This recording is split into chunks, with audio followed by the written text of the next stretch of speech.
అద్వయం చైవ భద్రయం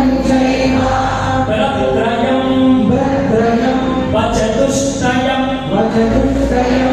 అనాపలింగ కూస్కాని పురాణాని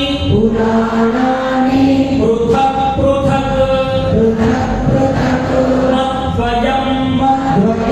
మద్వయం చైవ భద్రయం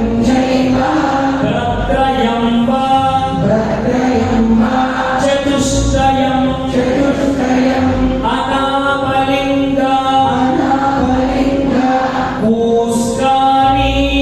కూస్కాని పురాణాని పృథక్ పృథక్. రెండు సార్లు పాఠం చెప్పాను, ద్వితీయ విఘ్నం కాలేదు కాబట్టి మీ అందరికీ అద్భుతంగా వచ్చేస్తుంది. అలా పెట్టుకొని రోజు కనిపించేటట్టుగా పెట్టుకొని తినక వేమో తీయనుండు అన్నట్టు చదవగా అదే మీకు వంట పెట్టిపోతుంది. అలా ఆ పరమాత్మ మత్స్య రూపంలో సత్యప్రభునికి చెప్పినటువంటి ఆ యొక్క అద్భుతమైన తత్వం అంతా మత్స్య పురాణంగా లోకంలో పరిహరించట. ఆ విధంగా స్వామి ప్రళయ అంతము అయ్యేంత వరకు ఆ వర్షము కుండపోతగా కురుస్తున్నంత వరకు ఆ జలంలోనే ఇంటూ ఎప్పుడైతే ప్రళయ సమాప్తమైనదో స్వామి వాళ్ళందరినీ ముద్దున చేర్చాడట.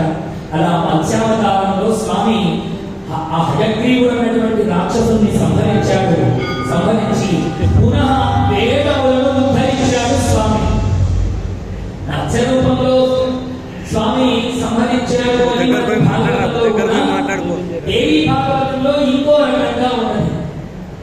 ఎలా సంహరింపబడ్డాడు?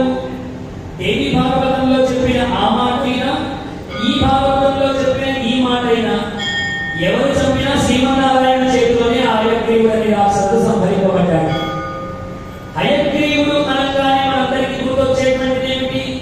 జ్ఞానానందమయం దేవం నిర్మల స్ఫటికాకృతిం ఆధారం సర్వ విద్యానాం హయగ్రీవముపాస్మహే. సమస్త జ్ఞానమునకు ఆలవాలము హయగ్రీవుడు.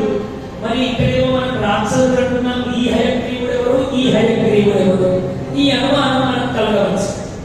ఒకనాడు వైకుంఠంలో లక్ష్మీదేవి శ్రీమన్నారాయణుడి పాదములు ఒత్తుతూ ఉంటే శ్రీమన్నారాయణ పాదములు అస్తమానము ఎందుకు ఒత్తుతుంది లక్ష్మీ అమ్మవారు అంటే విష్ణుమూర్తి యొక్క ఆ నగుమోములు చూస్తూ ఆనందపడిపోతూ ఉంటుంది.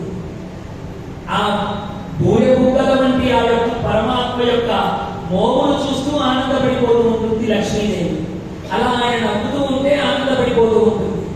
ఒకనాడు విష్ణుమూర్తి నవ్వులో కాస్త తేడా నవ్వు నవ్వాడు.